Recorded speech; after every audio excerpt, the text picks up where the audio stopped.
අතිශය දක්ෂ ක්‍රීඩකයෙක් අර වගකීමක් නැතුව වැඩ කරන්නත් හොඳ උදාහරණයක් තමයි මිනිහා. උන්ට හැමදාම මැච් එක පටන් ගන්න කලින් වාඩි කරවලා බිම බලන් හිටපල්ලා කියනවා මේ මැච් එක. මේ ක්‍රීඩකයාගේ මැච් එක බලපන් කියලා. ගහන විදි, ෂොට්ස් වල තියෙන තාක්ෂණය. මම මතක විදියට 4 පාරවල් 9ක් එක්ක 6 පාරවල් එකක්වත් නැතුව ලකුණු 50ක් ගහනවා.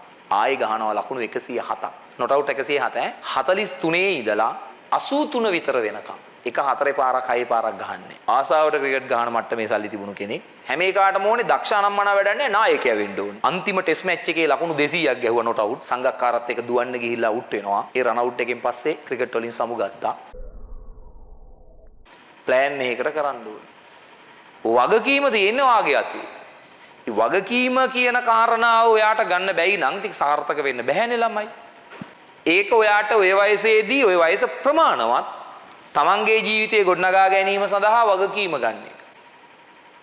ඔය වයස පොඩි කියලා කියන්න බෑනේ දැන්. දැන් 18ක් වෙලාද තියෙන්නේ? ඒකනේ. 18යි කියන්නේ මොනවද කරන්න බැරි නැද්ද? මොන කසාද බඳින්න පුළුවන් නේද දැන්? එතකොට 18 කියන්නේ විවාහ වෙන්න පුළුවන්. ඒතර දැන් ඔයාට වගකීමක් ගන්න පුළුවන්. ඒව් එකේ ඉතින් ගණන් ටිකක් හදන්න ළමයි හදන්න කසාද බඳින්න නෙමෙයි ගණන් ටිකක් හදන්න මම මේ කියන්නේ. නිසා වගකීමක් ගන්න පුළුවන් වයසට ඇවිල්ලා ඉන්නේ තනියම. ඉතින් ඒ නිසා තමන් ගැන හිතලා වැඩ කරන්න. වගකීමක් කියලා කියපුවාම දැන් අද මම දැක්ක උදේ දාලා තියෙනවා මේ උපන්දින සුවපැතුමක් තිබුණා ලංකාවේ හිටපු ක්‍රිකට් ක්‍රීඩකයෙකුට. ඔයාලා ඉපදෙන්න කලින් හැබැයි. දැනුත් එයා ඉන්නවා ක්‍රීඩකයෙක් ලෙස නෙමෙයි සාමාන්‍ය මිනිස්සෙක් ලෙස. අරවින්ද ද සිල්වා ක්‍රිකට් වලට ආසයි. එයා හරි දන්න අය. නම අහලා තියෙන අත උස්සන්න බලන්න. පාසනාවට ඔක්කොම වගේ අහලා තියෙනවා. අහලා නැද්ද? අහලා තියෙන අත උස්සන්නේ නැහැ මං ඒ වුණාට. හරි. කමක් නැහැ. ඉතින් ලකුණු 100ක් ගහපුවම බැට් එක උස්සන්න ඕනේ කියලා ගන්න නෑනේ මචං නැද්ද? මට එච්චර ගාණක් නැහැ. ඉතින් දන්නවා මං හරිද? අන්න ළමයි මම ලංකාවේ ක්‍රිකට් ක්‍රීඩාවේ වගකීමක් අරගෙන වැඩේ කරපු අවස්ථා ටිකක් දැකපු ප්ලේයර් කෙනෙක් සහ වගකීමක් නැතුව වැඩ කරපු අවස්ථා ගොඩක් මේ දැකලා තියෙන ක්‍රීඩකයෙක්. දෙකම එකෙක්ගෙන් දකින්න ඕන නම් බලන්න ඕන මිනිස්සෙක් තමයි අරවින්ද. ඔයාලට දකින්න නෑ නේම ප්ලේයර්ස්ලා. වගකීමක් ඇතුව ලංකාවට ලෝක කුසලානේ ගෙනල්ලා දුන්නත් ඒ මිනිස්සයම තමයි. අතිශය දක්ෂ ක්‍රීඩකයෙක් අර වගකීමක් නැතුව වැඩ කරන්නත් හොඳ උදාහරණයක් තමයි මිනිහා. මැච් එක දිනන්න තව ලකුණු 20යි ඕනේ. හැබැයි විකට් 8ක් විතර වැටිලා. මිනිහා ඉන්නවා. 6 පාරක් ගහන්න ඕනේ කියලා හිතුනොත් එම ගහනවා. ඒක 6 සීමාවයි ඉඳලා අල්ලයි ඒව අදාළ නැහැ. එහෙම පෙරදිච්ච මැච් ඕන තරම් තියෙනවා. වගකීම් විරහිතනේ එතකොට ඒකේ තේරුම. අතිශය දක්ෂයි.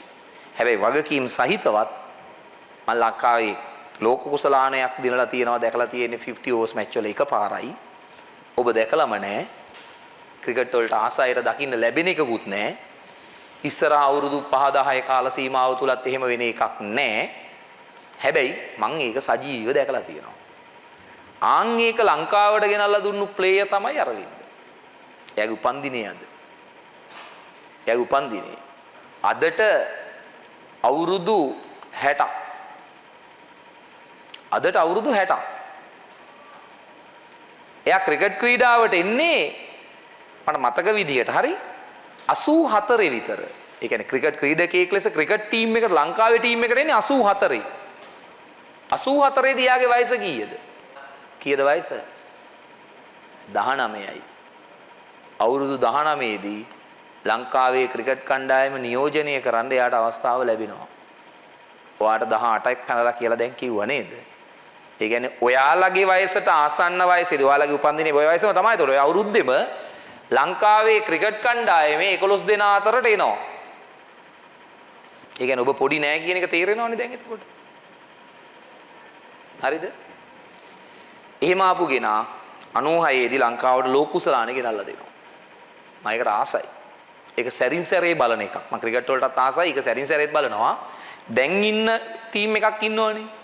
උන්ට හැමදාම මැච් එක පටන් ගන්න කලින් වාඩි කරවලා බිම පුටුවකවත් දෙන්න හොඳ නැහැ. බිම වාඩි කරවලා පුටුවල වාඩි කරවන්න හොඳ නැහැ. මේ මුංග පුටුවල වාඩි කරවන්න ඕනේ. හරිද? බිම වාඩි කරවලා බලන් හිටපල්ලා කියනවා මේ මැච් එක. මේ ක්‍රීඩකයාගේ මැච් එක බලපන් කියලා කියනවා. ගහන විදිය. ෂොට්ස් වල තියෙන තාක්ෂණය. අවුට් උනත් ගොබ්බ ෂොට් එකක් නෙවෙයි ඒක හොඳ පාරක් අවුට්. ඒක වෙනම කතාවක්. ඒක වෙනම කතාවක්. 6 පාරවල් මෝන්නේ 4 පාරවල් වලුත් ක්‍රිකට් වෙනස් කරන්න පුළුවන්. 6 පාර කියන්නේ බෝලේ උඩට ගියාම එතන අනතුරක් තියෙනවා. 4 පාරවල් බිම දිගේ යද්දි අනතුර අඩුයි. එහෙම ක්‍රිකට් එක පුළුවන් කියලා බිම වාඩි කරවලා හැමදාම පෙන්වන්න ඕන ප්ලේයර් කෙනෙක්. ලංකාව ලෝක කුසලානයක් කරන් තියෙන එකපාරයි කියලා මං කිව්වනේ. ඒ ඔක්කොම මැච් අපි සජීවීව බැලුවා පොඩි කාලේ. අපරාධ ඉතින් මම හැම වෙලේම කියන්නේ ඔබට බලන්න නෑනේ එහෙම chance. එහෙම බැලුවාම තමයි ඔබට දැනෙන්නේ යකෝ මාරයිනේ. දැන් මම මේක කලිනුත් කියලා තියෙනවා. සුසන්තිකා ඔලිම්පික් පදක්කම ගන්නවා අපි බැලුවා රූපවාහිනියේ සජීවීව. දැන් නෑනේ බලන්න එක. දැන් නෑනේ. සුගත් තිලකරත්න, දමයන්ති දර්ශා, ශ්‍රියානි කුලවංශ මේ ඔක්කොම එක වයසේ ඈ. මොනාහරි පදක්කමක් ඔය පොදු රාජ්‍ය මණ්ඩලයේ ආසියානු ගන්නවා. දැන් නෑනේ එහෙම ඒවා බලන්න. මිනිස්සු ටීවී එක ළඟට වෙලා තප්පර 15ක් ඉස්සා බලන් ඉන්නවා බයෙන්. පදක්කමක් එනකන් නෑනේ දැන් එහෙම මොකක්වත් මේ මගුලේ. අපි ඒක දැකපු අය. ඒතර මේ මැචුත් ඒ වගේ තමයි. ලංකාවේ අර හොඳම මොහොත ලෝක කුසලානේ ගන්න තියෙන මැච් එකට කලින් එක මට මතක විදියට සෙමි ෆයිනල් එක ඉන්දියාව එක්ක දැනුත් දැන් ඉන්දියාව එක්ක ඉතින් අහන්න ඕනේ නෑනේ නේද ටීවී එක වහලා අන්තිමට ලකුණු ටික බැලුවම ඇතිනේ අපි එක ගාන ඒවා ඕනේ නෑනේ හරි ඒ කාලේම නෑ ඒ කාලේ උතර බැලිය හැකි මම මේ කියන මැච් එකත් එහෙම එකක් ලංකාවේ පළවෙනි බැට්ස්මන්ලා දෙන්න බිඳුවටම අවුට් දෙන්න දෙපැත්තෙන් අවුට් බෝල් දෙකට අවුට් එක ඕවරේම අවුට් වුණා එක ඕවරේ වගේ මට මතක විදියට හැබැයි ලකුණු නෑ එකයි හරි බිඳුවයි හරි නිකන් බිඳුවයි විකට් දෙකයි එකයි විකට් දෙකයි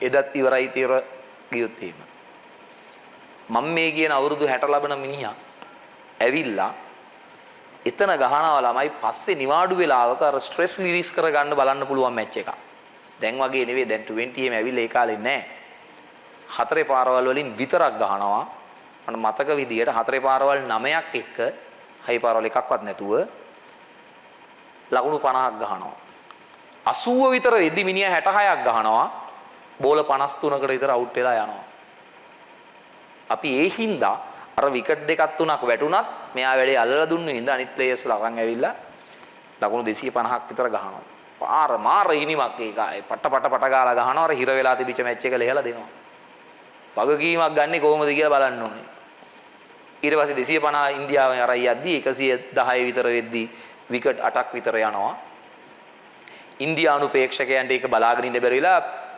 පිටණියට ගල් ගහනවා බෝතල් වලින් ගහනවා උන්ට බලන් ඉන්න බැරි වෙනවා මේ සතියේ තේම එකක් උඩා කටාර් සහ UAE අතර ෆුට්බෝල් මැච් එකක් ගියා කටාර් මට මතකයි කටාර් එක ෆුට්බෝලේ මේ එක ගෝල් එකක් ගත්ත ගමන් ඊට පස්සේ මැච් එක පැත්තකට ආවා මල්ලෝපර තරගයක් බවට පත් වුණා තාමත් එහෙමයි හරිද මම මේ කියන්නේ ඔයාලා ඉපදෙන්න කලින් එකක් ඒකෙත් උන්ට දරා ගන්න බැරුව පිටණියට ගල් ගාලා ඊට පස්සේ පැවිලියන් වලට ගිනි තියලා එහෙම එක ළඟදීම දැකලා නැහනේ පැවිලියන් එකේ ගිනි තියනවා අර පුටු ගලවලා විසි කරනවා පිටණියට එහෙම ආතල් තියනවා කාලෙක කාලෙට පස්සේ ගෝවරේ මැච් එක එතනින් නතර කරලා ජයග්‍රහණය අපිට දෙනවා ඒකත් ආතල් වැඩක් ඊට පස්සේ තියෙන්නේ ෆයිනල් එක ෆයිනල් එකේ මම මේ කියන වයස අවුරුදු 60ක් ලබන කෙනා ආයෙ ගහනවා ලකුණු 107ක් 43 ඉඳලා not out 107 43 ඉඳලා 83 විතර වෙනකම් එක හතරේ පාරක් හයේ පාරක් ගහන්නේ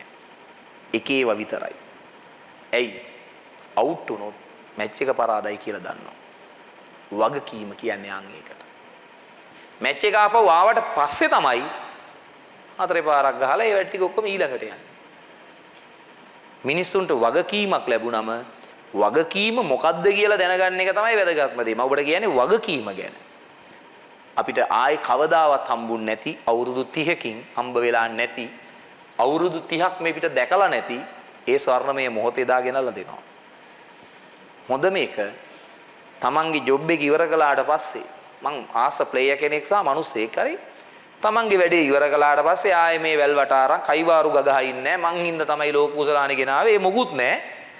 හොඳ ධනවතෙක් ලංකාවේ ඒ කාලෙත් හොඳට සල්ලි තිබුණු කෙනෙක් ආසාවට ක්‍රිකට් ගහන මට්ටමේ සල්ලි තිබුණු කෙනෙක් මේ දවස්වල ඉතින් පිරිළමයින්ට එහෙම සල්ලිමනේ වැදගත්ම දේ හොඳ නම්බර්ස් තියෙන ධනවතෙක් දැනුත් හරි ඒ කාලෙත් එහෙමයි වැඩේ ඉවර කළා ආවා. ආයේ කවදාවත් මං හින්දා තමයි ලෝක කුසලානේ ගෙනාවේ. මං නැත්තම් ගේන්න බෑ. ඔවා මොකුත් නෑ. දන්නෙත් නෑ. පාඩුවේ ඉන්නවා.